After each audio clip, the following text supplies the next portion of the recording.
punto pong ito ay makakapanayam natin ang bagong halal na counselor ng Batasan Hills, si Counselor Rani Ludovico. Magandang umaga po, sir. Yes, magandang umaga sa inyo, madam, at sa inyong tagapanood. Sir Rani, tapos na po ang halalan, oras na po para maglinis. Ano po ang inyong ginagawa kaugnay po nito? Actually, kahit na hindi pa naman tapos ng paghahalalan, kami ho'y naglilinis na. Dahil ako rin ho naman bilang isang barangay captain ng Batasan at presidente ng asosasyon ng mga barangay captain sa Lungsod Quezon. Kaya dual function tayo, kaya right after ng eleksyon, nag-clean up drive na agad kami doon sa mga posters, na mga political posters na nagkalat sa aming distrito. Yes, opo. Bale, kamusta na po yung cleanup ninyo, sir? Tapos na po ba sa buong Batasan Hills? Siguro at least mga isang linggo pa kasi yung mga main road katuwang namin ang MMDA sa paglilinis.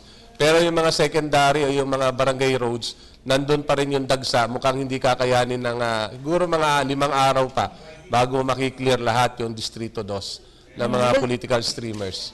Yes, will you need more volunteers, sir? Yes, ako po ay 11 taon na nanunungkulan bilang barangay captain ng Batasan Hills at nagtatatlong taon na konsihal ang ex-officio as ABC president ng Quezon. At napakalaking bagay ng aking nakaraan, ang aking tungkulin bilang isang kapitan para maging isang epektibo kang local legislator na tinatawag. Dahil ang kapitan kasi mayroon kaming police power. At sa police power namin, nakikita namin kami taga-implement ng mga local at national na law at nakita namin ng mga butas at sa pag-i-implement na yan. At kami naman ay meron kami tinatawag na judicial power dahil kami yung chairman ng lupon na katarungang pambarangay na which is para kaming piskal at para kaming judge o mediator ng aming mga constituent. Tapos kami rin, para rin kaming presidente at mayor ng aming barangay dahil kami ay mayroon kaming administrative power na kami ay nagmamanage sa aming po mga barangay. At higit sa lahat, kami rin po ay yung function ng konsihal, isa lang ho sa function namin yun dahil kami ay presiding officer ng barangay Sanggunian. So, yung apat na power na yan, malaki ang maitutulong namin dito sa city na mag-legislate o gumawa ng mga batas na nakikita namin na may butas yung mga batas sa pag-i-implement sa aming mga barangay. Yes, sir. Nabanggit niyo na rin lang po ang inyong karanasan bilang barangay chairman. Ano po yung mga issues na nakikita ninyo na dapat pong gawan ng batas? Actually, ang peace and order talaga malaking problema sa aming distrito o maski sa aming lungsod dahil karamihan kasi sa mga mamamayan, pag sinasabing problema sa peace and order, ito ay inaatang sa ating kapulisan. Pero tanggap naman natin na ang populasyon ng lungsod Quezon is 3 million against doon sa police force namin na napakaliit, talaga hindi kakayanin. Kaya kami, ini-encourage namin ang aming mga constituent o aming mga tagalungsod na lahat ay makialam. Lalong-lalo na sa problema sa riding in tandem. Siguro araw-araw nakikita nyo sa news o naririnig nila sa mga balita na araw-araw may patayan sa lungsod Quezon na ang ginagamit ay itong mga motor. Kaya ang inyong abang lingkod, ako rin ay nag-propose. May proposed ordinance ako na minamandato ang lahat ng mga sumasakay ng motor na magkaroon man lang sila o i-print ang kanilang mga plate number sa kanilang t-shirt o sa kanilang jacket na which is ako'y natutuwa dahil si General Albano at ito in-implement niya through volunteerism to volunteers at dumadami kasi malaking bagay ang magkaroon ka ng kapayapaan na ikaw ay nagmamaneho, ikaw ay sumasakay sa mga publikong sasakyan na makakita ka ng mga nakamotor na dalawa silang nakaangkas, ikaw kakabahan ka na agad eh. Ang tingin mo agad doon na baka ikaw mabiktima ng krimen. At ang sinasabi nga nila na ang kalutasan ng mga krimen na nangyayari ay yung kooperasyon din ng mga biktima. Ang problema kasi sa amin din, ay yung mga nakasaksi ng mga biktima ay takot lumantad. Okay. Kaya habang walang testigo sa mga krimen na nangyayari, itong mga kriminal nito, lalong lumalakas ang loob dahil ang tingin nila takot naman ang tao at walang pakialam sa kapaligiran. Kaya dumadami ang mga kriminal dito sa ating lungsod.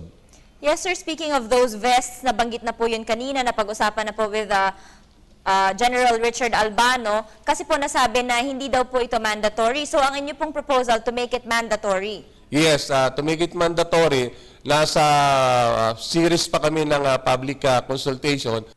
Recess kasi ang City Council ngayon, mag-re-resume kami June 10. Ito ay akin ng sinasalang na masama sa mga ordinansa na itatalakayin nitong nalalabi namin mga sesyon. Kaya ini-encourage ko rin yung aking mga kasamahan, lalong-lalo na sa City Council, na meron din talagang ikapagtutol dahil lalong-lalo na yung aking rin mga kapwa-konsihal ay mga big motorcycle Yes, riders. opo. Napapangitan sila na ang mga jacket nila raw ay ang mamahal, tapos lalagyan ng plate number, mawawala forma nila. So yan din talaga ang aking problema, na yung logic o yung tamang kaisipan na itong ordinansang ito ay para makatulong sa mga gumagamit ng motor na halos araw-araw ay kung gumawa ng krimen ay napakadali dahil napakadali nilang tumakas sa paggamit ng motor na to.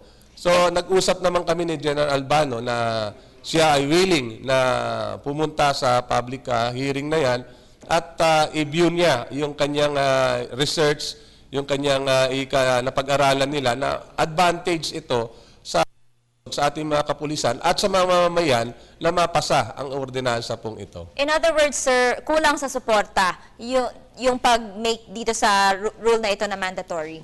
Actually, maraming sumusuporta yung mga ordinary motorcycle riders. Ang tumututol dito, yung mga grupo ng mga passionate riders ang tawag ko ron eh. Yung may mga jacket na may mga design, na magagandang design ng kanilang asosasyon, ayaw nila maalis yun, napapangitan sila sa plate number na ilalagay, samantala ay katahimikan naman at tulong sa ating kapulisan ang prevention ng krimen na mangyayari pong yan.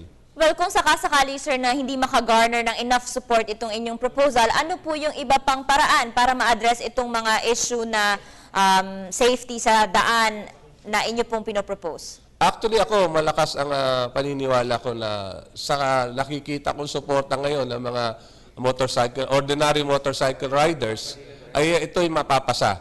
At siguro naman, mahihiya yung tututol dito na wala sila namang maibigay na alternatibo na paraan o solusyon para mabawasan itong motorcycle, yung tinatawag nating riding in tandem. Dahil lahat naman kung tutuusin kahit na ordinaryong mamamayan, meron naman tayong tinatawag ng citizen's arrest na pagka-actual mong nakita ang krimen, pwede mong hulihin o pwede mong i-report o makialam ka para naman yung magwagawa ng krimen, matatakot na sasabihin na, gising na pala ang taong bayan, mahirapan na kami dahil kukuyugin kami ng taong bayan pagka gumawa kami ng krimen. Okay, sir, maiba naman po tayo. Ano po ang inyong take doon sa mungkahi ni COMELEC Chairman Brillantes na ipagpaliban muna itong barangay election sa Oktubre? Kasi, madam, pagka ako nagsalita niya, makasabihin ng mga nakikinig o mga nanonood na self-serving. Pero kung saan ang gusto ng gobyerno, susunod kami. Supportado. At kung ikaw na may magaling na leader, wala kang dapat pangambahan. Opo. Well, how is the government preparing, sir, para po sa pagbubukas ng klase nitong Hunyo?